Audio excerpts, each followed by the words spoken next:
En el día de hoy tenemos un texto muy hermoso que está en Marcos capítulo 11, en los versículos del 1 al 11 inclusive. Te pido por favor que nos acompañes a leer en este texto que estaremos tratando, estudiando en esta hermosa mañana. La Biblia dice así: cuando se acercaban a Jerusalén junto a Betfagé y a Betania, frente al monte de los olivos, Jesús envió dos de sus discípulos y les dijo: id a la aldea que está enfrente de vosotros, y luego que entréis en ella hallaréis un pollino atado en el cual ningún hombre ha montado. Desatadlo y traedlo. Y si alguien os dijere: ¿por qué hacéis eso? Decid que el Señor lo necesita y que luego lo devolverá. Fueron y hallaron el pollino atado afuera a la puerta, en el recodo del camino, y lo desataron. Y uno de los que estaban allí le dijeron: ¿qué hacéis desatando el pollino? Ellos entonces le dijeron como Jesús había mandado, y los dejaron. Trajeron el pollino a Jesús y echaron sobre él sus mantos, y se sentó sobre él. También muchos tendían sus mantos por el camino, y otros cortaban ramas de los árboles y las tendían por el camino. Y los que iban delante y los que venían detrás daban voces diciendo: Hosana, bendito el que viene en el nombre del Señor. Bendito el reino de nuestro padre David que viene. Hosana, Hosana en las alturas. Y entró Jesús en Jerusalén y en el templo, y habiendo mirado alrededor todas las cosas, como ya anochecía, se fue a Betania con los 12. El mensaje de hoy lo hemos titulado Labios de alabanza en corazones rebeldes. Y es interesante, amado, que cada vez que un rey llega a una ciudad, se crean grandes expectativas. Hay momentos de gran efervescencia, de gran seguimiento de parte de las poblaciones en cuanto a lo que tiene que ver con los reinados. Ah, Uno es el día del nacimiento del príncipe del que va a heredar el trono.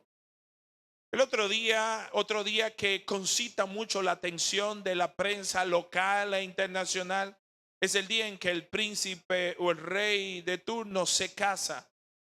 Todo el mundo tiene los ojos puestos en el príncipe y en la que va a ser su esposa. El tercer acontecimiento que llama mucho la atención dentro de la realeza es el día que el rey muere.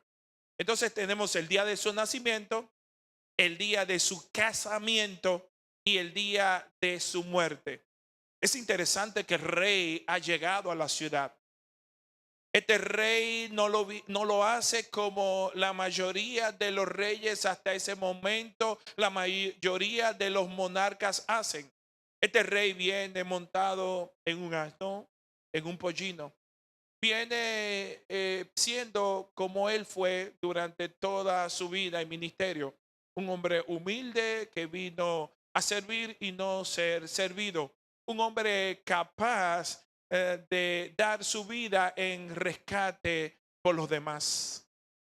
Este tiene su nombre y su nombre es Jesús, al cual te pido un aplauso en esta mañana. El marco del momento en que se está viviendo es la celebración de la Pascua. Es la más importante de las celebraciones nacionales entre los israelitas. Todo adulto judío de cualquier parte del mundo existente era convocado una vez al año para ir allá. Miles llegaban, la población de Jerusalén se multiplicaba varias veces e iban allá miles de personas para congregarse. Era un acto también de mucha efervescencia nacionalista, y por eso las autoridades romanas están al acecho, están ahí bien vigilantes, se redobla la guardia, porque porque mucha gente está en un solo lugar, en una ciudad como Jerusalén, capital espiritual de todo. ¿Cómo llega Jesús a Jerusalén? No lo hace en un corcel. Es interesante que los monarcas hasta ese momento, cuando llegaban a una ciudad para que se supiera la categoría de monarca, lo hacía un corcel no cualquiera, a un caballo alto, hermoso, ataviado con una silla de montar adornadas, algunas con piedras preciosas. Estamos hablando de que todo tenía que respirar a la realeza que este hombre representaba. Jesús llega, como dijimos, en un pollino. Esta entrada de Jesús en Jerusalén no pasa desapercibida por parte de los religiosos de la época, de los fariseos, de los saduceos, de los escribas. Había acontecido algo anterior a esto que no lo comunica el evangelista Juan. Nos dice que estando él siendo llamado por sus amigos, María y Marta, le habían comunicado que su hermano Lázaro había muerto. Jesús llega allá, de hecho se retrasa en el camino, como conocemos la historia. Y al llegar, Lázaro tenía 4 días de muerto, ya hería. La mayoría de nosotros conocemos el milagro de la resurrección de Lázaro. Lázaro es resucitado y alguien que viene de la muerte a la vida, alguien que todo el mundo alrededor sabía que había muerto, pues concita mucha atención. Me imagino que la gente se acercaba para ver si le había cambiado la voz, si le había cambiado el rostro, cómo se veía, porque no es normal usted hablar con alguien que haya venido del más allá. Esto le había dado mucha notoriedad no solamente a Lázaro, sino también a Cristo. Esto produjo en los fariseos mucho temor de que la popularidad de Cristo creciera más. Y nos dice Juan capítulo 11 en los versículos del 45 al 57 que se creó todo un complot para matar a Jesús. Los religiosos de la época dicen tenemos que acabar con este. Y comenzaron a estar al acecho para saber cuándo Jesús iba a visitar Jerusalén, porque ellos tenían que deshacerse de él. Este es todo el contexto alrededor de esta narrativa. En primer lugar, queremos que podamos poner atención en este maravilloso relato a lo que yo llamo el dominio de la escena por parte de Jesús dentro de lo que es su soberanía. Nos dice Marcos 11:1, cuando se acercaban a Jerusalén junto a Betfagé y a Betania, frente al monte de los olivos, Jesús envió 2 de sus discípulos. No menciona dos ciudades que estaban bien cercanas a Jerusalén. Una de ellas muy conocida porque en los diferentes textos vemos que Jesús va a Betania y se aloja frecuentemente en una casa que era como su casa, la casa de sus amigos Marta, María, Lázaro. Y estaba apenas a 3 kilómetros de Jerusalén y era muy fácil el poder ir desde esa casa y regresar a dormir. Estas 2 ciudades estaban una al frente de la otra y vemos cómo el texto lo ubica para que podamos entender lo cercano que estaba del lugar donde él iba a tener su ingreso triunfal. Jesús prepara su propia entrada y su propia salida. Nadie lo forza a entrar, nadie lo hace entrar. Él entra voluntariamente. ¿Por qué? Porque él tenía control absoluto de todo lo que iba a acontecer. Vemos en el texto de Marcos 11:2 y les dijo, id a la aldea que está enfrente de vosotros y luego que entréis en ella hallaréis un pollino atado en el cual ningún hombre ha montado, desatadlo y traedlo. Nos mencionan 2 discípulos que son comisionados para esta tarea. Muchos comentaristas identifican a estos discípulos como Pedro y Juan, debido a que más adelante se le iba a pedir que organizaran todo lo concerniente con la última cena. Pero es interesante, amado, cómo Jesús tiene un dominio total, un conocimiento sobrenatural. Él le dice, oigan, vayan allá, entren a la ciudad y le hace una encomienda, le da una misión. Y le da una misión de traer un animal, de traer un asno, de traer un burro. Y me encanta porque vemos la omnisciencia de Jesús. ¿Por qué? Porque él a distancia sabe dónde estaba este burro. Eso quiere decir que el Señor sabe perfectamente dónde están ubicados cada burro en este planeta. Gloria a Dios, por favor, no mire a nadie. Y créeme, a mí me encanta eso porque él le dice su ubicación, o sea, es un GPS maravilloso. Ve y busca un asno.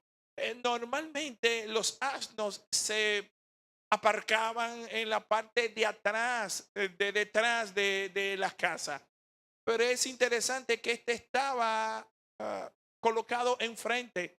Parecería que en algún momento los dueños del animal dijeron, vamos a ponerlo aquí por si lo vamos a utilizar.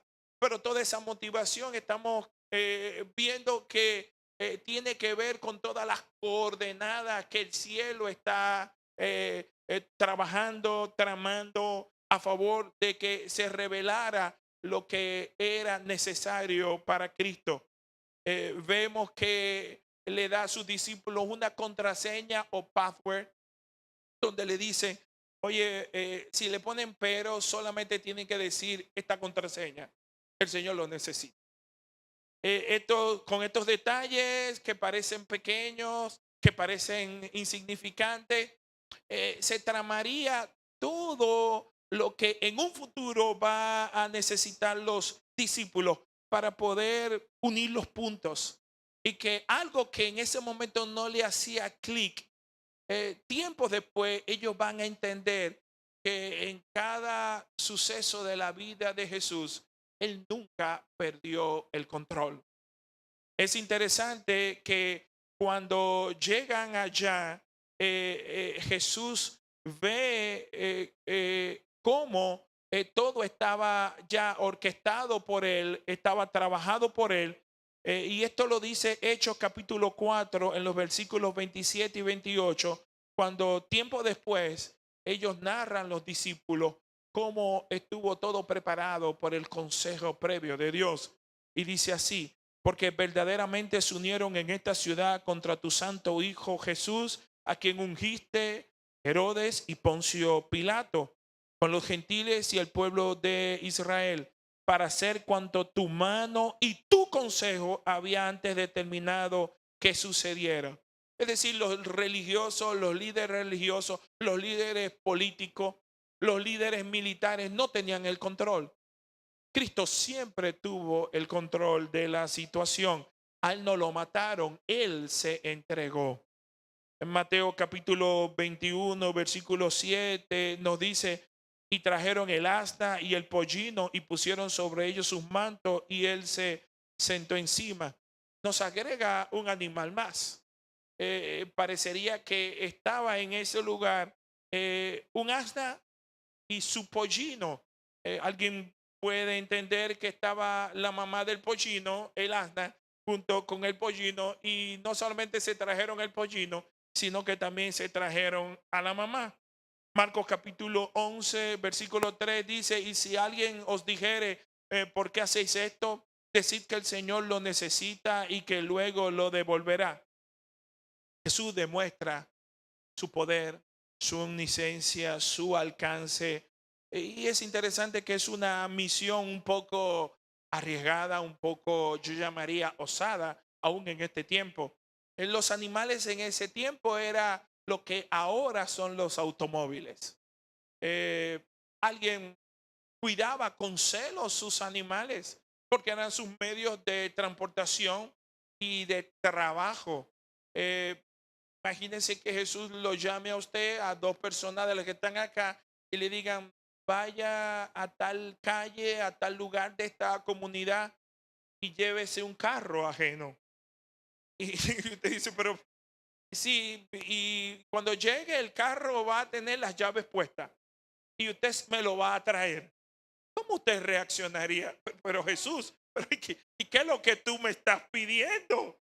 Es prácticamente un qué, un hurto, un robo. Sin embargo, para que ellos no cayeran en un pensamiento pecaminoso, Él les agrega, le van a preguntar, pero, y ustedes le van a dar la contraseña o password. Y es interesante que la clave que Él le da nos da una palabra con una connotación interesante. Él no les dice, si le pregunta, dígale que Jesús de Nazaret lo mandó. ¿Qué dice? Dígale que el Señor le mandó, que el Curios lo mandó. No fue cualquiera que le mandó. Es el Mesías esperado. Es el Señor de señores. Es el que tiene el dominio del cielo y de la tierra. Ese fue quien te encomendó. Ese fue quien te mandó. El Señor es el Señor.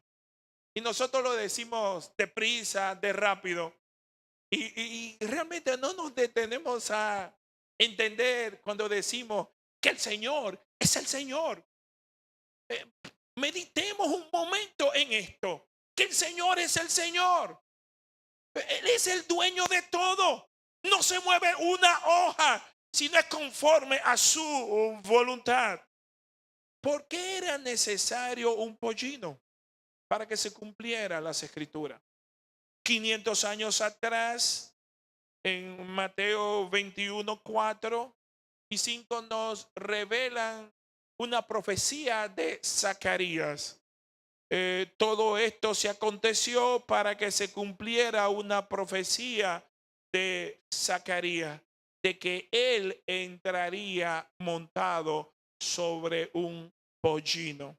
No podía ser sobre un caballo, no podía ser montado en un carruaje, tenía que ser tal y como la profecía lo había predeterminado. Marcos capítulo 11, versículos 3 al 8, nos dice el texto. Y si alguien os dijere, ¿por qué hacéis eso? Decid que el Señor lo necesita y que luego lo devolverá. Eso no se va a quedar con el animal. ¿Por qué? Porque él va a morir. Entonces, él estaba acostumbrado a tomar cosas prestadas y las devolvía. No es como algunos de nosotros que tomamos las cosas prestadas y no las devolvemos porque somos olvidadizos. Además, le cogemos mucho cariño a lo ajeno. Pero Jesús no era así. Sigue diciéndonos el texto, versículo 4. Fueron y hallaron el pollino atado afuera a la puerta en el recodo del camino y lo desataron. Es interesante la ubicación perfecta. No le dicen, oye, lo vas a encontrar en la esquina, en el colmado, o lo vas a encontrar ahí deambulando en la calle. No, lo vas a encontrar atado y lo vas a desatar. Y es una encomienda de desatar algo que está atado. Me encanta esto porque hay una enseñanza espiritual. Hay situaciones que están atadas que Dios, y no quiero espiritualizar el texto, pero cuando estaba trabajando esto, pues el Espíritu Santo me dijo, hay situaciones en el orden espiritual en donde están atadas y el Señor quiere que nosotros como instrumentos de Él lo desatemos. El versículo 5 nos dice, y uno de los que estaban allí le preguntaron, ¿qué hacéis desatando el pollino? Ellos entonces le dijeron como Jesús había mandado y los dejaron. ¿Por qué un propietario dejaría tan fácilmente que le lleven su carro, que digo su caballo, que digo su burro, que digo su asno? En este caso su asna y su pollino. ¿Por qué? Hay dos interpretaciones. La primera es muy humana. Algunos dicen, no, ya el Señor en algún viaje anterior a Jerusalén ya lo tenía todo preparado. Esa es una posibilidad de algunos que entienden. Yo me voy por la segunda, y la segunda dice, Dios tiene en todos los lugares su gente. ¿Cuánto entienden eso? Que esperan el tiempo de Dios, que Dios lo prepara de antemano, que Dios le habla. Dios habla a su gente. ¿A cuántos Dios le habla? Dios habla a su gente, le comunica. Espérate el tiempo, porque va a acontecer esto. Esta gente sabían de antemano que había una contraseña para ellos soltar. Me imagino las veces que salían y veían el pollino y dice, bueno, en cualquier momento te me vas. Aleluya. Es interesante que este pollino nunca había sido montado. ¿Por qué? Porque tenía que ser un pollino nunca montado. Tenía que ser así. No solamente por el cumplimiento profético, sino porque Dios ha determinado que para algunos usos Él tiene que santificar personas, tiene que santificar animales, tiene que santificar lugares, tiene que santificar instrumentos. Y te dirá, póngame algunos ejemplos. Animales, este pollino fue separado sin que nadie se montara. Si algún niño decía, papi, yo quiero montarlo, no, esto está reservado para alguien que es quien le toca montarlo. Es interesante que cuando Cristo le tocó nacer de una mujer que fue santificada para este propósito, la Virgen María, de una mujer virgen. Cuando a Cristo le tocó morir, él lo sepultaron en una tumba que nadie había usado. También fue santificado. ¿Alguien me está siguiendo? Gloria a Dios. Los discípulos ponen manto sobre el pollino. Es hermoso porque estos mantos ellos andaban siempre con sus mantos para cubrirse y ponen sobre el pollino para que le sirviera como cabalgadura. Otros tomaron, dice el relato, ramas de palma y la colocaron en el camino, y otros pusieron mantos en el camino. Cuando venían los reyes, todavía al día de hoy se lanza alfombra para que la realeza no tocara el suelo. Al día de hoy se lanza una alfombra roja o una alfombra especial en los palacios cuando vienen dignatarios, cuando vienen grandes y prominentes hombres. Sin embargo, a Cristo le ponen una especie de alfombra hecha de mantos y de palmas. En tercer lugar, vemos que esta recepción es una manera de rendirle gloria y honor. Al colocarle sus mantos, ellos decían, estamos aquí cubriendo el lugar por donde tú vas a pasar. Y era una manera de honrar a Cristo. En Marcos capítulo 11, versículo 9 nos dice, y los que iban delante, los que venían detrás, daban voces diciendo, Hosana, Hosana, bendito el que viene en el nombre del Señor. Ahí había una mezcla de gente en la entrada. Estaban los discípulos que siempre le acompañaban, estaban una multitud que le seguían, pero de esa multitud se agregó otra multitud de feligreses. ¿Por qué? Porque recuérdese que era una convocatoria nacional a una fiesta nacional judía, la celebración de la Pascua, y llegaban como riadas de personas. De hecho, algunos comentaristas dicen que la población de Jerusalén se multiplicó por 3 o 4. ¿Y cómo lo deducían? Porque se sabía el número de sacrificios, y a partir del número de sacrificios se sacaba el número de personas, según algunos historiadores.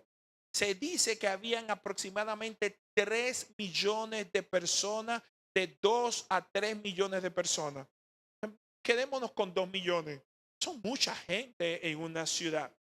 Están entrando Jesús, me imagino gente curiosa también, que le dicen judíos que vienen de otros lugares, y quién es este que le están lanzando todo esto. Bueno, es que este es el Señor, este es el Mesías. Oh, ¿cómo va a ser? Me tocó venir a esta fiesta y también encontrarme con esto. Wow, Hosana, Hosana, bendito el que viene en el nombre del Señor. ¿Entienden el contexto? Las multitudes se entremezclan y la gente lo aclama de manera frenética, hermano. Lo hacen multitudes vociferando, voz en cuello, una y otra vez. La primera palabra que pronuncian es Hosana, Hosana, que tiene un significado especial todavía el día de hoy. Sálvanos ahora, te rogamos. Hosana, Hosana, sálvanos ahora, te rogamos. La segunda expresión, bendito el que viene en el nombre del Señor. Es una frase que aparece en el Salmo 118. Por cientos de años, de años, los judíos cantaban, recitaban, memorizaban el Jalel, que son un grupo de salmos en donde se exaltaba a Dios, a Yahvé, a Jehová, bendito el nombre del Señor. Y eran salmos que venían del 113 al 118. Es toda una algarabía y toda una expresión externa de alabanza. Dice Lucas, el evangelista Lucas, en capítulo 19, versículo 37, lo describe de esta manera. Cuando llegaron ya cerca de la bajada del monte de los olivos, toda la multitud de los discípulos, gozándose, comenzó a alabar a Dios a grandes voces por todas las maravillas que habían visto. Y en el versículo 38 dice, diciendo, bendito el Rey que viene en el nombre del Señor, paz en el cielo y gloria en las alturas. En otras palabras, este es el Rey prometido. Estamos al lado del Rey. Este es el Mesías esperado. Hay solo 3 relatos que son relatados por los 4 evangelios. El primero de ellos tiene que ver con la multiplicación de los panes y los peces de 5,000 personas alimentadas. El segundo tiene que ver con la entrada triunfal de Cristo a Jerusalén que estamos tratando en el día de hoy. El tercer evento, que es sinónimo de todo, que aparece en todo, que es común en todos los evangelios, es la resurrección de Cristo. Yo quiero que por favor nos pongamos en el lugar de las multitudes, en el lugar de la gente que estaba en aquel momento. Nos dice Marcos capítulo 11, versículo 10, bendito el reino de nuestro Padre David que viene, hosana en las alturas. El único que dice esta expresión de todos los evangelistas es Marcos. Y lo que está connotando Marcos es, están identificando a Cristo como el descendiente directo, el que va a ocupar el trono de David, tal y como prometieron y anunciaron los profetas del Antiguo Testamento. Hay una pregunta que sale: ¿qué harán las autoridades romanas con todo esto, con este anuncio? ¿Qué harán las autoridades religiosas? Mateo capítulo 21, versículo 10-11 relata el evento de esta manera. Cuando entró él en Jerusalén, toda la ciudad se conmovió. Es como si se paralizara, diciendo, ¿quién es este? ¿Quién es este? Y la gente decía, este es Jesús, el profeta de Nazaret de Galilea. Esta pregunta, ¿quién es este? Buscaba ubicar a Jesús, aunque había miles gritando, vociferando, Hosana, Hosana. Había personas que ensimismadas decían, pero ¿quién es este? Esa gente que le vociferaba con frenesí en ese momento, domingo, es el que el viernes subsiguiente van también a vociferar, crucifíquenle, crucifíquenle, crucifíquenle. Mira cómo las multitudes se cambian, se mudan tan fácilmente.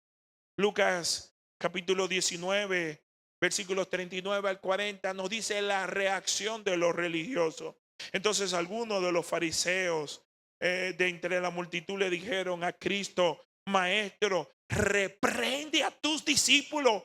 Él respondiendo les dijo, os digo que si estos callaran, las piedras clamarían. ¿Sabe algo? La presencia de Cristo producía algo. Cuando Cristo llegaba, producía algo. ¿Sabe? Todavía al día de hoy, donde Cristo está, produce algo. Eh, hay un hecho que revelan los evangelistas, y es cuando Jesús va a ser apresado. Los guardias que van luego de la traición de Judas no conocen físicamente a Cristo y preguntan por él. ¿Y qué contesta Cristo? Yo soy. ¿Y qué pasó? ¡Pum! Cayeron para atrás. O sea, estos son pequeños detalles que nos hablan de la gloria que portaba Cristo y todo lo que envolvía a su persona, la gente que entraba en contacto con él. Esta expresión, las piedras clamarían si ellos callaren, es interesante porque lo que está diciendo es, Dios Padre no va a permitir que pase desapercibido lo que ha sido predeterminado desde antes de la fundación del mundo. Si los hombres no hablan, las piedras hablarán. Y claro que las piedras hablan. Y usted me dirá, pastor, ¿y cómo las piedras hablan? Ejemplo, hay una piedra que habló bien fuerte de Cristo. Cuando Cristo fue sepultado en esa tumba, le colocaron guardia afuera y una piedra sellada. El día de la resurrección, ese domingo, cuando llegaron las primeras mujeres al sepulcro, había una piedra que habló alto, claro y fuerte, porque ya no estaba en su lugar. En ese momento, esa piedra quiso decir, esto está abierto. El que estaba en esa habitación ya no está más. Resucitó. Una pregunta interesante. Si ellos vociferaron, si los discípulos declaraban quién era Cristo, independientemente de las motivaciones correctas o incorrectas que habían entre esa muchedumbre, gente sincera, gente interesada, vociferando, si había gente dispuesta a declarar y exaltar a Cristo de esa manera públicamente, ¿por qué a nosotros se nos hace tan difícil? No solamente se nos hace difícil, amados, hacerlo allá afuera, se nos hace difícil hacerlo en medio de la propia congregación.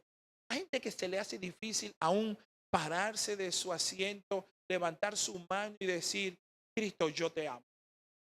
Tienen fuertes restricciones personales para entregarse en devoción, en adoración, en alcanzar nuevos niveles de adoración y frente a una adoración sublime de un momento de alabanza, se mantienen impertérritos en sus asientos.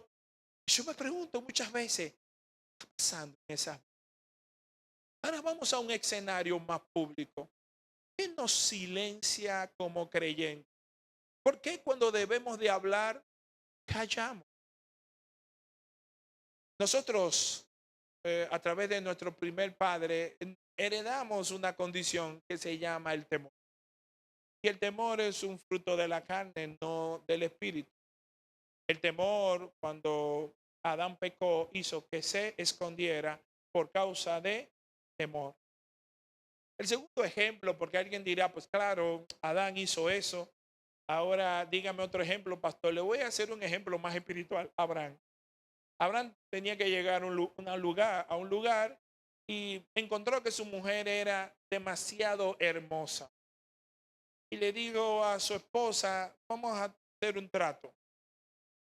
Cuando lleguemos al lugar, yo sé que el mandatario de ese lugar se va a enamorar de ti. Y la llevó a hablar una mentira. Cuando te pregunten qué tú eres de mí, diremos que somos hermanos. Eso no es una mentira. ¿Qué motivo habrá, padre de la fe, a hablar una mentira?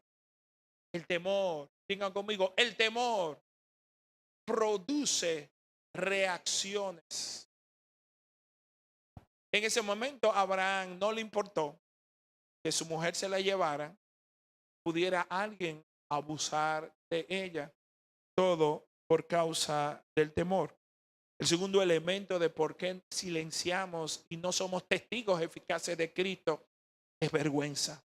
A veces nos da vergüenza el ser identificado como cristiano evangélico. Me acuerdo que cuando yo me convertí, la gente me decía, ¿y tú eres de los aleluya y gloria a Dios? Dije, sí, pero no solo de los aleluya y de gloria a Dios, sino que Cristo viene, salva, sana, viene pronto, viene ya, aleluya, a su nombre gloria. Y hasta decía algo más. Hay una diferencia, hermano, entre adorar y adular. ¿Por qué? Porque nosotros somos llamados a ser Lázaro viviente. Me gusta la figura de Lázaro porque Lázaro estuvo muerto y Cristo por su poder le dio vida. Amén, hermanos. Nosotros estábamos en esa misma condición espiritual. Estábamos muertos en nuestros delitos y pecados. Y al llegar a Cristo, al Cristo llamarnos a salvación y vida eterna, nos pasó de un estado espiritual de muerte a un estado espiritual de vida. ¿Para qué? Para que anunciemos las grandezas de aquel que nos llamó de las tinieblas a su luz admirable y preciosa, como dice Pedro en su primera epístola. Ahora bien, vemos gente que estaban ahí, gente verdadera adorando y gente que estaban vociferando vítores, quien podía escuchar decían, wow, aquí hay miles de personas seguidores de Cristo. Sin embargo, no es así, porque las multitudes no son un verdadero termómetro de fidelidad a la causa o de fidelidad al líder. ¿A qué me refiero? Hay una multitud de adoradores genuinos o lo que había era una multitud de aduladores. Y usted dirá, ¿cómo podemos identificar? Una cosa es adoración, alabanza, devoción, entrega, sumisión, obediencia. Y otra cosa es adular. Tú adulas aún diciendo algo real, pero por la motivación incorrecta. Cuando tú llegas a alabar interesado en el favor que vas a recibir a cambio, pues aún tú estuvieras diciendo una alabanza real, tú estás adulando, pero no estás adorando. No sé por qué cuando estaba trabajando este texto me recordé de las visitas sorpresas del presidente, que son visitas, pero cada día menos sorpresa. Y digo sorpresa porque hay mucha gente esperándolo. Y yo creo que cuando hay sorpresa, pues se pierde el encanto cuando ya tú tienes días esperando con pancartas que no se hicieron de la noche a la mañana. Vemos el liderazgo de un mandatario nacional como el presidente de la República. Llega a comunidades que están siempre muy necesitadas. Es interesante que en los videos que aparecen en los noticiarios, yo veo a más de una persona con una característica especial y es que andan con un folder amarillo. Y el folder amarillo está lleno de papeles. ¿Alguien lo ha visto o solo yo, el pastor? Y comienzan a decir, sí, sigue, presidente, 2020 y siempre. Wow, cuánta alabanza, cuántos vítores, pero no sueltan el folder. El folder habla de que no es una genuina alabanza. El folder habla de que es una adulación. ¿Y por qué se adula a un mandatario? Porque tú quieres que él te identifique como uno de él para que cuando él reine te pueda que retribuir. La mayoría de estas multitudes no estaban adorando, estaban adulando. ¿Por qué? Porque si estamos con el rey que habría de venir, wow, yo quiero estar con él. Yo quiero estar pegado. ¿Dónde está para saludarle? ¿Dónde está para decirle que él es lo más grande? ¿Se entiende el concepto? Porque es ilógico que multitudes se movieran 5 o 6 días después y desaparecieran y nadie saldría en defensa de Cristo. Hay gente sincera y hay gente que son solo emocionales. Amados, hay gente que rinde honor, pero su honor es de los labios para afuera.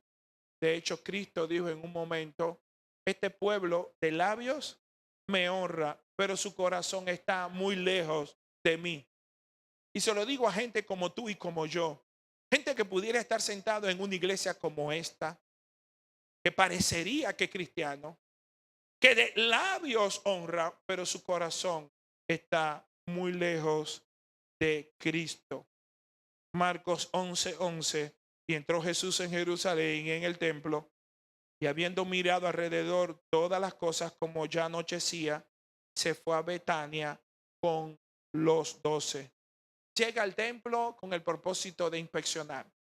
Me imagino que al llegar allá, ver la venta de animales, están ahí los designados por los sacerdotes. Los sacerdotes tenían un gran negocio, puesto que todo el que iba allí tenía que sacrificar, no importa que fuera pobre o rico, dependiendo de su condición económica. Pues ahí estaban los diferentes tipos de sacrificio para ser todos complacidos. Era una gran fiesta nacional y había también, era su agosto, como dicen en este país. Era un gran, pero gran negocio que hacía rico a toda una casta de sacerdotes. Cristo ve eso, ve el pecado en todo eso y se siente muy mal. Ve cómo están los mercaderes ahí en ese lugar, en la casa de Dios, y piensa en algo que va a hacer al otro día. Me imagino que al irse a Betania, no pudo dormir. Hizo que el día se hiciera corto para poder volver a hacer algo que hizo al otro día en el templo. Y fue ir, tirar las mesas, voltear todo, llamarle ladrones a los campistas. Wow, todavía al día de hoy los campistas son ladrones. Eh, y viendo la condición espiritual, es decirle hipócrita, y todo eso a todos los sacerdotes de la época. Le molestó mucho el pecado en el templo, y lo expresó Cristo, y eso lo veremos más adelante en otras entregas. Y yo pensando en la inspección que hizo Cristo del templo físico, pienso que si Cristo viniera a hacernos una inspección de nuestro propio templo, ¿qué mesas voltearía? ¿Qué nudos desataría? ¿Qué cosas tiraría? ¿Qué nos echaría en cara? ¿Qué epítetos diría de nosotros, del estado espiritual de nuestro templo, de nosotros como templo del Espíritu Santo de Dios? Esto que yo hablo no es común en las iglesias, hermano. La gente está buscando cada día iglesias que las acomoden. Iglesias que no solamente tengan aire acondicionado, sino iglesias que no las incomode. Iglesias donde los pastores puedan hacer un mensaje bien light y un Cristo que sea lo suficientemente domesticado para que pueda ser digerido. Hay una iglesia que dice, wow, me estoy llenando de gente que no caben. Cuando yo veo su eslogan, dice, una iglesia para gente que no quiere ir a iglesia. Yo digo, what? Digo, wow. La verdad que solo el eslogan es un engaño. Y veo los vídeos, veo lleno de gente, veo gente con las manos levantadas, gente saltando, muy emocionales, están diciendo Hosana, Hosana, Hosana en las alturas. Son labios que adoran, pero siguen siendo corazones rebeldes a Dios, porque no se someten a Dios, no viven vida para agradarle a Dios. Los mensajes de hoy en día son mensajes que motivan a congregarse con las motivaciones incorrectas. Más de uno, más de un predicador dice: ven a Cristo para que seas feliz. Ven a Cristo para que se terminen todos tus problemas. Ven a Cristo para que seas prosperado económicamente. Ven a Cristo y tendrás salud. Y yo creo que el venir a Cristo nos podría dar alguna de estas cosas, pero la promesa no es esa. La promesa es: ven a Cristo para que tus pecados sean perdonados. Ven a Cristo para que entregándote a Cristo tengas un lugar, tengas vida eterna, tengas un lugar en el cielo. Ven a Cristo para que escape de la condenación eterna. Esa debe de ser la motivación. Y no podemos rebajar el mensaje. Cristo no es esa clase de rey el cual puede satisfacer tus deseos egoístas y pecaminosos. Él no es un mesero que te pasa una carta para que tú te sirvas de Cristo sin entregarle a Cristo nada a cambio. Un Cristo así no es un Cristo bíblico. Nuestro corazón es egocéntrico, le va a decir a Cristo: dame más y seremos como esa sanguijuela. Dame más. Y cuando nos dé algo, le vamos a pedir: dame lo otro. Y van a ser deseos insatisfechos, porque una alma egoísta, pecadora, no encuentra satisfacción en nada hasta que nos rinda su corazón a Cristo Jesús, el único que puede satisfacer el vacío grande de un corazón no regenerado. Es la persona de Cristo. Una cosa es cantarle a Cristo y otra diferente es desear que Él sea el amo y el Señor de su vida. Se pudiera ser intensamente emocional en medio de la alabanza, aún teniendo un corazón que no tiene ningún deseo de someterse a Cristo. ¿Entendieron el concepto? Se puede ser intensamente emocional en medio de la alabanza. Aún puedes hablar lenguas. Aún puedes gritar, aún te puedes tirar al suelo, pero tu adoración verdadera no estará ahí. Tu adoración verdadera estará en cuán sometida está tu vida a Cristo Jesús, Señor nuestro. Ahí podrás decir: Hosana, Hosana en las alturas, bendito el que viene en el nombre del Señor. Porque en ese momento, no en otro, Cristo será el Rey, el amo, el Señor de tu vida. Quiero terminar con una aplicación. Quiero llamar la atención sobre un ser que fue un instrumento por poco tiempo. Quiero llamar la atención de ustedes para que nos detengamos a ver a un animal, el pollino. Que nos podamos detener a observar un burro. El burro, su costado, en sus espaldas, llevaba rey de la gloria.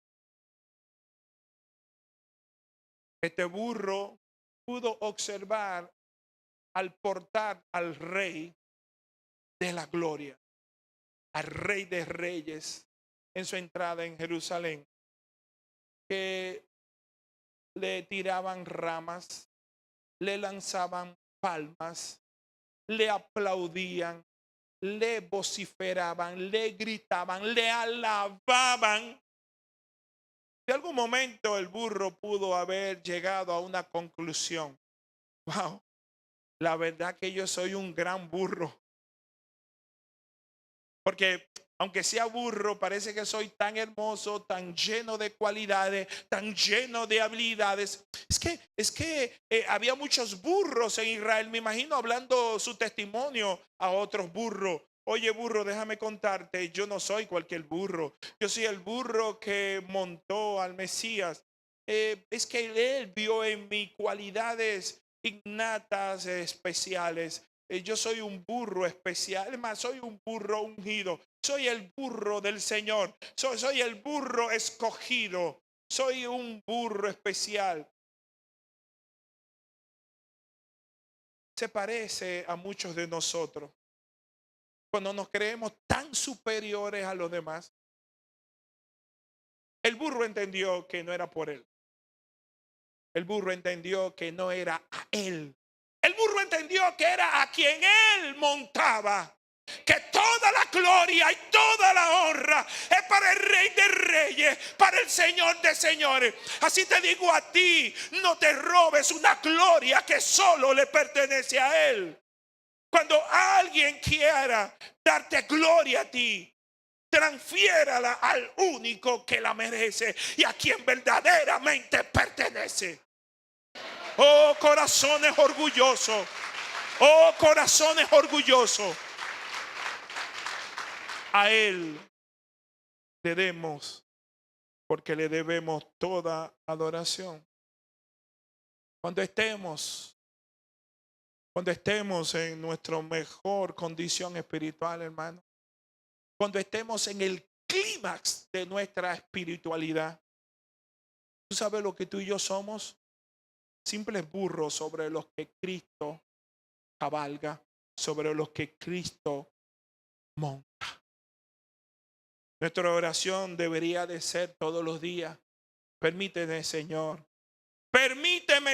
ser un burro fiel, ser un burro que te pueda sostener, ser un burro que puedas tú montarte, ser un burro donde tú puedas exhibir toda tu gloria.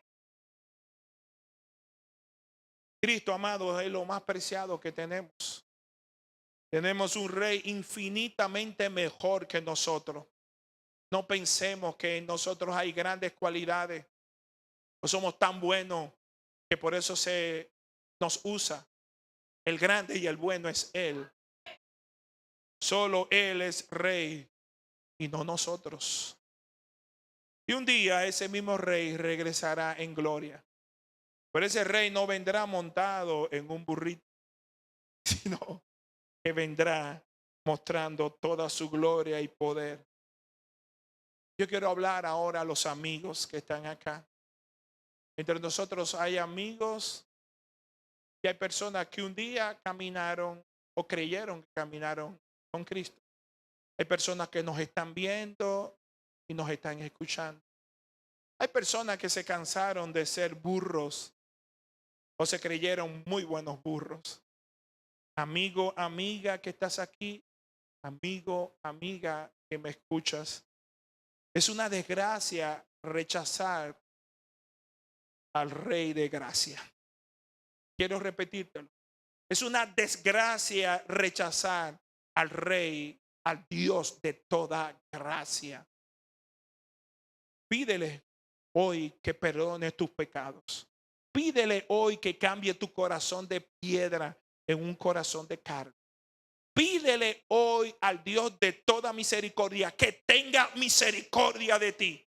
Porque un día te presentarás delante de Él y serás menos que el burro, porque ni para burro serviste. Porque siempre debemos de entender que si estamos en la tierra es para ser un instrumento para su gloria. Y cuando alguien no le sirve a Dios para que su gloria sea manifiesta, se está sirviendo a sí mismo. Clama, amigo, amiga, por misericordia, y misericordia abundante te será dada. Pongámonos sobre nuestros pies.